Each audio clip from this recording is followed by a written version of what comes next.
Hi hello friends, ನಾನು Vidya. Welcome to KVK study excellence YouTube channel. ಆತ್ಮೀಯ ಸ್ಪರ್ಧಾರ್ಥಿಗಳೇ, ನನ್ನ ಚಾನಲ್ ವತಿಯಿಂದ ಬರ್ತಿರೋ ಮೊದಲನೇ ವಿಡಿಯೋ ಇದು. ಸೊ ನಿಮ್ಮೆಲ್ಲರ ಪ್ರೀತಿ, ವಿಶ್ವಾಸ, ಸಹಕಾರ ನನ್ನ ಚಾನಲ್ ಮೇಲೆ ಸದಾ ಇರಲಿ. ಹಾಗೆ ಮುಂದೆ ಬರುವಂಥ ವೀಡಿಯೋಸ್ನ ಕಂಪ್ಲೀಟಾಗಿ ನೋಡಿ, ಲೈಕ್ ಮಾಡಿ, ನಿಮ್ಮ ಫ್ರೆಂಡ್ಸಿಗೂ ಶೇರ್ ಮಾಡಿ. ಹಾಗೆ ನನ್ನ ಚಾನಲ್ನ ಸಬ್ಸ್ಕ್ರೈಬ್ ಮಾಡೋದು ಮರಿಬೇಡಿ. ಇವತ್ತಿನ ಕ್ಲಾಸಲ್ಲಿ ನಾವು ರೈಲ್ವೆ ಡಿಪಾರ್ಟ್ಮೆಂಟಿಂದ RRB ಸೆಕ್ಷನ್ ಕಂಟ್ರೋಲರ್ ಎಂಬ ಹುದ್ದೆಗೆ ನೋಟಿಫಿಕೇಷನ್ ರಿಲೀಸ್ ಮಾಡಿದ್ದಾರೆ. ಆ ಹುದ್ದೆ ಬಗ್ಗೆ ಕಂಪ್ಲೀಟಾಗಿ ತಿಳ್ಕೊತಾ ಹೋಗೋಣ. ಮೊದಲಿಗೆ ಜಾಬ್ ಪ್ರೊಫೈಲ್ ನೋಡೋಣ. ಸೆಕ್ಷನ್ ಕಂಟ್ರೋಲರು ಏನು ಮಾಡ್ತಾರೆ ಅದ್ರ ಬಗ್ಗೆ ಒಂದು ನಾಲೆಡ್ಜ್ ಬೇಕಾಗಿರುತ್ತೆ ಎಲ್ಲರಿಗೂ. ಅಪ್ಲಿಕೇಶನ್ ಹಾಕೋದಕ್ಕಿಂತ ಮುಂಚೆ ಅದ್ರ ಬಗ್ಗೆ ತಿಳ್ಕೊಳ್ಳೋದು ಒಳ್ಳೆಯದು. ಸೆಕ್ಷನ್ ಕಂಟ್ರೋಲರು ಏನು ಮಾಡ್ತಾರೆ ಅಂದರೆ, ಟ್ರೈನ್ ಮೂಮೆಂಟ್ಸ್ನ ಮ್ಯಾನೇಜ್ ಮಾಡ್ತಾರೆ.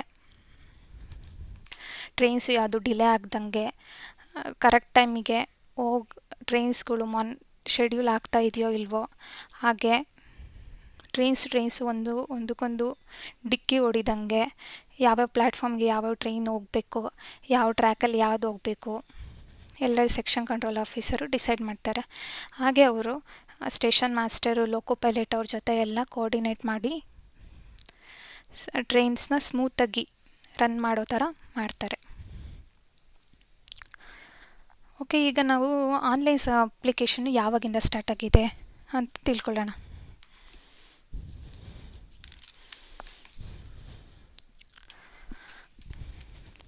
ಸೆಪ್ಟೆಂಬರ್ 15ರಿಂದ ಆಲ್ರೆಡಿ ಅಪ್ಲಿಕೇಶನ್ ಸ್ಟಾರ್ಟ್ ಆಗಿದೆ. ಸೆಪ್ಟೆಂಬರ್ 15ರಿಂದನೇ ಸ್ಟಾರ್ಟ್ ಆಗಿದೆ. ಲಾಸ್ಟ್ ಡೇಟ್ ಯಾವಾಗ ಅಂದರೆ ಅಕ್ಟೋಬರ್ 14. ಇದು ಲಾಸ್ಟ್ ಡೇಟು. ಇನ್ನೇನು ಸ್ವಲ್ಪ ದಿನ ಅಷ್ಟೇ ಬಾಕಿ ಇರೋದು. ಯಾರ್ಯಾರು ಇನ್ನೂ ಅಪ್ಲಿಕೇಶನ್ ಹಾಕಿಲ್ಲ, ದಯಮಾಡಿ ಬೇಗ ಹಾಕಿ. ಲಾಸ್ಟ್ ಟೈಮ್ ತನಕ ವೇಟ್ ಮಾಡ್ತಾ ಹೋಗಬೇಡಿ, ಬಿಕಾಸ್ ಸರ್ವರ್ ಪ್ರಾಬ್ಲಮ್ ಎಲ್ಲ ಆಗುತ್ತೆ. ಮತ್ತು ನೀವು ಅವಾಗ ಟೆನ್ಷನ್ ಮಾಡ್ಕೊಳ್ಳೋದ್ರಲ್ಲಿ ಅರ್ಥ ಇರಲ್ಲ. ಇದರಲ್ಲಿ ಎಷ್ಟಪ್ಪ ವೇಕೆನ್ಸಿ ಇದೆ, ಏನು ಕ್ವಾಲಿಫಿಕೇಷನ್ನು ನೋಡೋಣ. ಇದು ಸೆಕ್ಷನ್ ಕಂಟ್ರೋಲರು. ಯಾವ ಪೇ ಇದು? ಲೆವೆಲ್ 6ಲ್ಲಿ 7th ಕಮಿಷನ್ ಪೇ. ಅದರಲ್ಲಿ ಲೆವೆಲ್ 6ಲ್ಲಿ ಸೆಕ್ಷನ್ ಕಂಟ್ರೋಲರ್ ಆಫೀಸರು ಬರುತ್ತೆ. ಇದ್ರದ್ದು ಇನಿಷಿಯಲ್ ಪೇ ಎಷ್ಟು? 35,400. ಇದು ಬೇಸಿಕ್ ಪೇ. ನಿಮಗೆ TADA HRA ಎಲ್ಲ ಸೇರಿಸ್ಬಿಟ್ಟು ಅರೌಂಡ್ 60,000 ತನಕನೂ ಸ್ಯಾಲ್ರಿ ಬರುತ್ತೆ. ಇದ್ರ medical standard A2 medical standard. ನೀವು ಮೆಡಿಕಲ್ ಸ್ಟ್ಯಾಂಡರ್ಡು ಸ್ಯಾಟಿಸ್ಫೈ ಆದರೆ ಅಷ್ಟೇ ನೆಕ್ಸ್ಟ್ ನಿಮಗೆ ಜಾಬ್ ಆರ್ಡರ್ ಸಿಗೋದು. ಇದು ಎಷ್ಟಪ್ಪ ಮಿನಿಮಮ್ ಏಜು ಸೆಕ್ಷನ್ ಕಂಟ್ರೋಲ್ ಆಫೀಸರ್ಗೆ ಅಪ್ಲೈ ಮಾಡಬೇಕಂದ್ರೆ ಮಿನಿಮಮ್ 20 ಇರಬೇಕು, ಮ್ಯಾಕ್ಸಿಮಮ್ 33. ಇದು ಗೋಲ್ಡನ್ ಅಪರ್ಚುನಿಟಿ ಎಲ್ಲರಿಗೂ. ಯಾಕಂದರೆ ಸೆಂಟ್ರಲ್ ಗೌರ್ಮೆಂಟಲ್ಲಿ ಎಕ್ಸಾಮ್ಸಲ್ಲಿ ಮಿನಿಮಮ್ 20, ಮ್ಯಾಕ್ಸಿಮಮ್ 28 ಇಯರ್ಸ್ ತನಕನೂ ಇದ್ದಾವೆ. ಎಷ್ಟೊಂದು 30 ಇಯರ್ಸ್ ತನಕ ಇದೆ, 33 ಇದೆ ಇದರಲ್ಲಿ ರೈಲ್ವೇಸಲ್ಲಿ, ಈಗ ಸೆಕ್ಷನ್ ಕಂಟ್ರೋಲರ್ ಬಿಟ್ಟಿರೋದ್ರಲ್ಲಿ. ಸೊ ಇದೆಲ್ಲ ಗೋಲ್ಡನ್ ಅಪರ್ಚುನಿಟಿ, ತುಂಬ ಹೆಲ್ಪ್ಫುಲ್ ಇದೆ. ಎಲ್ಲ ಸದಾವಕಾಶ ಮಾಡ್ಕೊಳ್ಳಿ. ಯಾರ್ಯಾರು ರೈಲ್ವೇಸಲ್ಲಿ ಜಾಬ್ಗೆ ಹೋಗಬೇಕು ಅಂತ ಡ್ರೀಮ್ ಇದೆ, ಎಲ್ಲ ಸ್ಯಾಟಿಸ್ಫೈ ಆಗಲಿ, ನಿಮ್ಮದು ಒಳ್ಳೆಯದಾಗಲಿ. ಎಲ್ಲ ನಿಮ್ಮದು ಟೋಟಲ್ ವೇಕೆನ್ಸೀಸ್ ಎಷ್ಟಿದೆ ಸೆಕ್ಷನ್ ಕಂಟ್ರೋಲ್ ಆಫೀಸರಲ್ಲಿ ಅಂದರೆ 368 ಇದೆ. ಸ್ವಲ್ಪ ಕಡಿಮೆ ಇದೆ, ಬಟ್ ಕಾಂಪಿಟೇಷನ್ಸ್ ಜಾಸ್ತಿ ಇರುತ್ತೆ. ಚೆನ್ನಾಗಿ ಪ್ರಿಪೇರ್ ಆಗಿ. ನಾನು ಮೆಡಿಕಲ್ ಸ್ಟ್ಯಾಂಡರ್ಡ್ಸ್ ಹೇಳಿದ್ನಲ್ವ, ನಿಮಗೆ ಮೆಡಿಕಲ್ ಸ್ಟ್ಯಾಂಡರ್ಡ್ಸ್ ಅಪ್ಲಿಕೇಬಲ್ ಸ್ಯಾಟಿಸ್ಫೈ ಆದರೆ ಅಷ್ಟೇ ನಿಮಗೆ ಜಾಬ್ ಆರ್ಡರ್ ಸಿಗೋದು. ಫೈನಲ್ ಲಿಸ್ಟಲ್ಲಿ ನಿಮ್ಮದು ನೇಮ್ ಬರೋದು.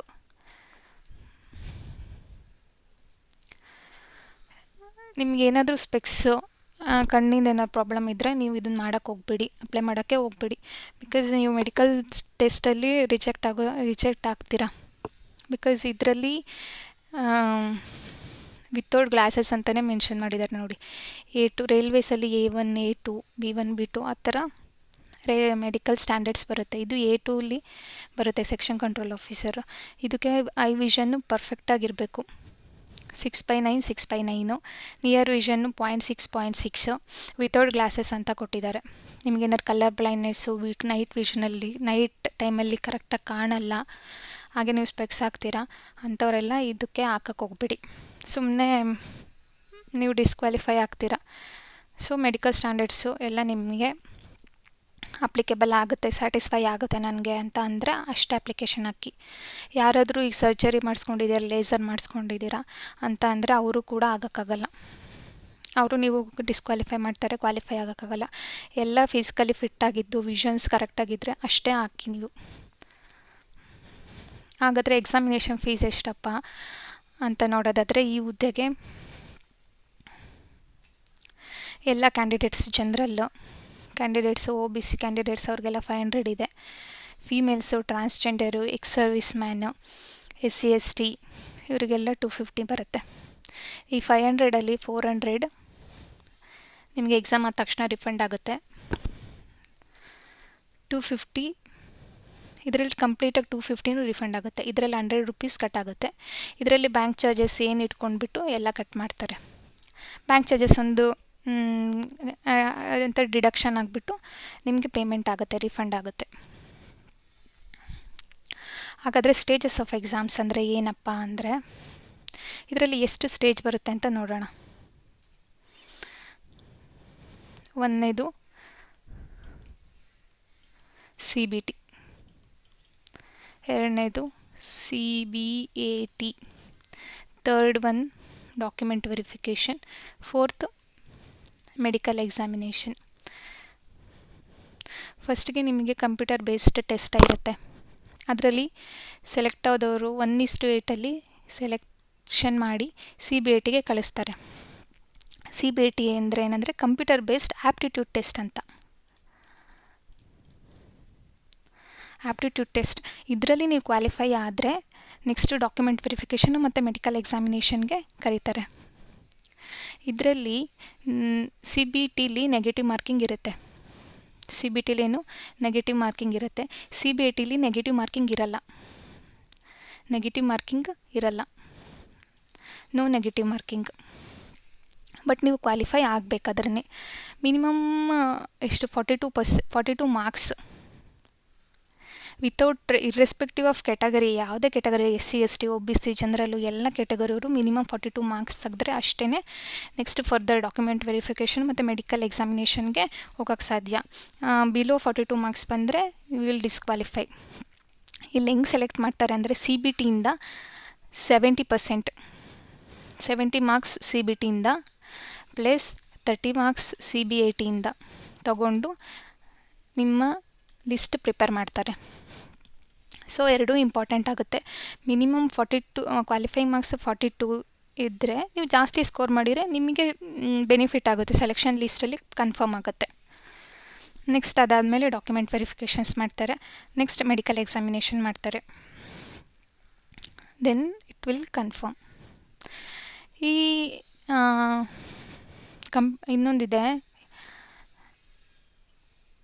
ಈ ಕಂಪ್ಯೂಟರ್ ಬೇಸ್ಡ್ ಆ್ಯಪ್ಟಿಟ್ಯೂಡ್ ಟೆಸ್ಟಲ್ಲಿ ಏನಂತ ಅಂದರೆ, ನೀವು CBT ಪಾಸಾಗಿ CBATಗೆ ಹೋಗ್ಬೇಕಾದ್ರೆ ಒಂದು ವಿಷನ್ ಸರ್ಟಿಫಿಕೇಟ್ ಕಂಪಲ್ಸರಿ ತೊಗೊಂಡು ಹೋಗಲೇಬೇಕು. ಡಾಕ್ಟರ್ ಹತ್ರ ಹೋಗಿ ಅನೆಕ್ಷರ್ 6ಅಲ್ಲಿ ಒಂದು ಫಾರ್ಮೇಟ್ ಕೊಟ್ಟಿದ್ದಾರೆ. ನಮಗೆ ಯಾವುದು ವಿಷನ್ ಪ್ರಾಬ್ಲಮ್ ಇಲ್ಲ, ಸರ್ಜರಿ ಯಾವುದು ಮಾಡಿಲ್ಲ, ನಾವು ಮೆಡಿಕಲ್ ಕ್ರೈಟೀರಿಯಾ ಎಲ್ಲ ಸ್ಯಾಟಿಸ್ಫೈ ಮಾಡ್ತಿದ್ದೀವಿ ಅಂತ ಒಂದು ಅನೆಕ್ಷರ್ 6ಅಲ್ಲಿ ಒಂದು ಸರ್ಟಿಫಿಕೇಟ್ ಇದೆ. ಅದನ್ನು ಪ್ರಿಂಟ್ ತೊಗೊಂಡೋಗಿ ನೀವು ಡಾಕ್ಟರ್ ಹತ್ರ ಫಿಲ್ ಮಾಡಿಸ್ಕೊಂಡು ಸೈನ್ ಮಾಡಿಸ್ಕೊಂಡು ಆ ಸರ್ಟಿಫಿಕೇಟು ತೊಗೊಂಡೋಗ್ಬೇಕಾಗುತ್ತೆ ಕಂಪ್ಯೂಟರ್ CBAT ಎಕ್ಸಾಮ್ಗೆ. ಅದು ತೊಗೊಂಡೋದ್ರೆ ಅಷ್ಟೇ ನಿಮ್ಗೆ ಎಂಟ್ರಿ ಇರುತ್ತೆ, ಅದರ್ವೈಸ್ ನೋ ಎಂಟ್ರಿ. ಇದನ್ನು ಮರೀದಲ್ಲೇ ತೊಗೊಂಡೋಗಿ. ಸರಿ, CBAT ಬಗ್ಗೆ ತಿಳ್ಕೊಂಡ್ವಿ. CBTಲಿ ಎಕ್ಸಾಮ್ ಪ್ಯಾಟ್ರನ್ ಯಾವ ಥರ ಇರುತ್ತೆ ಅಂತ ನೋಡೋಣ. ಎಷ್ಟು ಎಕ್ಸಾಮ್ ಡ್ಯೂರೇಷನ್ 2 hours ಇರುತ್ತೆ. ಎಷ್ಟು ಕ್ವಶನ್ಸ್ ಇರುತ್ತೆ? 100 ಕ್ವಶನ್ಸ್ ಇರುತ್ತೆ. ಇದರಲ್ಲಿ sections analytical and mathematical capability, ಇದರ 60 ಕ್ವಶನ್ಸ್ ಬರುತ್ತೆ. ಲಾಜಿಕಲ್ ಕೆಪಾಬಿಲಿಟಿಲಿ 20 ಕ್ವಶನ್ಸ್, ಮೆಂಟಲ್ ರೀಸನಿಂಗಲ್ಲಿ 20 ಕ್ವಶನ್ಸ್. ಎಷ್ಟು ಕ್ವಶನ್ಸ್ ಇರುತ್ತೆ? 60 + 40 100. ಅದೇನು ನೆಗೆಟಿವ್ ಮಾರ್ಕಿಂಗ್ ಇರುತ್ತೆ. CBTಲಿ 100 ಕ್ವಶನ್ಸ್ ಇರುತ್ತೆ ನೆಗೆಟಿವ್ ಮಾರ್ಕ್. ನೀವು 3 ಕ್ವಶನ್ಸು ರಾಂಗ್ ಮಾಡಿದರೆ 1 ಮಾರ್ಕ್ ಡಿಡಕ್ಟ್ ಆಗುತ್ತೆ. ಸೊ ನೆಗೆಟಿವ್ ಮಾರ್ಕಿಂಗ್ ಇರೋದ್ರಿಂದ ತುಂಬ ಕೇರ್ಫುಲ್ಲಾಗಿ ಕನ್ಫರ್ಮೇಷನ್ ಇದ್ದರೆ ಅಷ್ಟೇ ಹಾಕಿ, ಇಲ್ಲ ಸುಮ್ಮನೆ ನೆಗೆಟಿವ್ ಮಾರ್ಕಿಂಗ್ ಹೋಗ್ತಾ ಇರುತ್ತೆ, ಹಂಗೆ ರ್ಯಾಂಕಿಂಗು ನಿಮ್ಮದು ಕಡಿಮೆ ಆಗುತ್ತೆ. ಇದ್ರ ಸಿಲೆಬಸ್ ಏನು ಅಂತ ನೋಡೋಣ.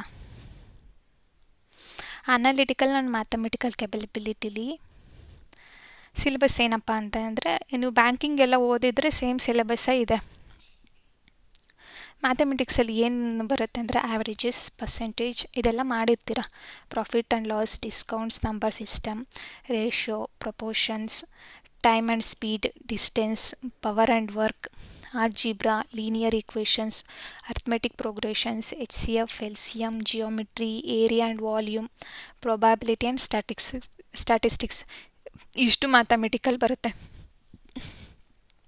ಮತ್ತು ಡೇಟಾ ಅನಾಲಿಸಿಸಲ್ಲಿ multi source data analysis, examination analysis, tabular data, Venn diagrams, pie chart, ಈ ಥರ ಎಲ್ಲ ಡೇಟಾ ಕೊಟ್ಟಿರ್ತಾರೆ. ಒಂದು ಮಿಸ್ ಆಗಿರುತ್ತೆ, ಮತ್ತು ಇದು ನೋಡ್ಕೊಂಡು ಎಷ್ಟೊಂದು ಕ್ವಶನ್ಸ್ ಇರುತ್ತೆ ಅಟೆಂಡ್ ಮಾಡೋಕ್ಕೆ.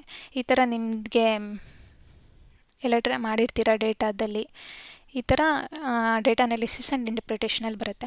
ಅನಾಲಿಟಿಕಲ್ ಆ್ಯಂಡ್ ಮ್ಯಾಥಮೆಟಿಕಲ್ ಕೆಪಬಿಲಿಟಿಲಿ 2 ಪಾರ್ಟ್ಸ್, ಮ್ಯಾಥಮೆಟಿಕ್ಸು ಮತ್ತು data analysis and interpretations. Logical capability ಸೆಕ್ಷನಲ್ಲಿ ಏನು ಬರುತ್ತೆ ಅಂದರೆ ಲಾಜಿಕಲ್ ರೀಸ್ನಿಂಗ್ ಮತ್ತು ರೀಡಿಂಗ್ ಕಾಂಪ್ರೆಷನ್ಸ್ ಬರುತ್ತೆ. ಲಾಜಿಕಲ್ ರೀಸ್ನಿಂಗಲ್ಲಿ binary logic, syllogisms, clock, calendar, assumptions, blood relations, family tree ಇದೆಲ್ಲ ಲಾಜಿಕಲ್ ರೀಸನಿಂಗಲ್ಲಿ ಬರುತ್ತೆ. ಸರಿ, ರೀಡಿಂಗ್ ಕಾಂಪ್ರೆಷನಲ್ಲಿ ಏನು ಬರುತ್ತೆ ಅಂದರೆ ಒಂದು ಪ್ಯಾರಾಗ್ರಾಫ್ ಕೊಟ್ಟಿರ್ತಾರೆ.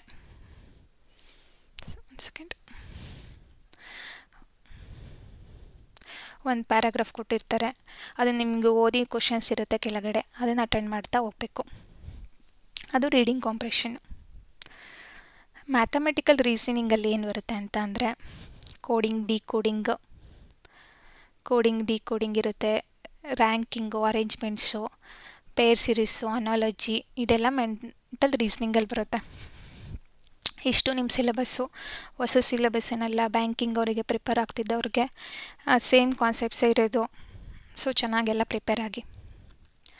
ಹಾಗಾದರೆ ಎಷ್ಟು ವೇಕೆನ್ಸಿ ಇದ್ದಾವೆ ನಮ್ಮ ಬೆಂಗಳೂರಿಂದ ಅಂತ ನೋಡೋದಾದರೆ, ನಮ್ಮ ಬೆಂಗಳೂರು ಬರೋದು ಸೌತ್ ವೆಸ್ಟ್ ರೈಲ್ವೇಸಲ್ಲಿ ಬರುತ್ತೆ. ಟೋಟಲ್ ಎಷ್ಟಿದೆ? 11 ವೇಕೆನ್ಸೀಸ್ ಜನರಲ್ಗಿದೆ,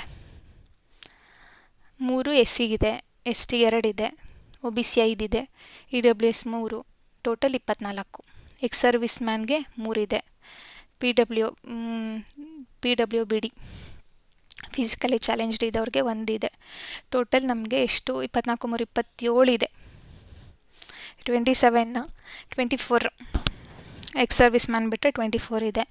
ನೋಡಿ, ಚೆನ್ನಾಗಿ ಪ್ರಿಪೇರ್ ಆಗಿ. ಕಾಂಪಿಟೇಷನ್ಸು ಜಾಸ್ತಿ ಇದೆ. ರೈಲ್ವೆ ಸೆಕ್ಟರ್ಗೆ ಹೋಗ್ಬೇಕಂದ್ರೆ ಇದು ಒಳ್ಳೆ ಜಾಬು, ಗೋಲ್ಡನ್ ಆಪರ್ಚುನಿಟಿ, ಯಾರೂ ಮಿಸ್ ಮಾಡ್ಕೋಬೇಡಿ.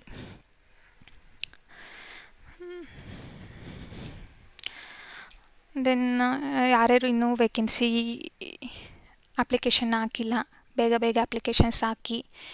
ಇವತ್ತಿನ ವಿಡಿಯೋ ನಿಮಗೆ ಇಷ್ಟ ಆದರೆ ಲೈಕ್ ಮಾಡಿ, ಹಾಗೆ ನಿಮ್ಮ ಒಪಿನಿಯನ್ಸ್ನ ಕಮೆಂಟಲ್ಲಿ ಹಾಕಿ.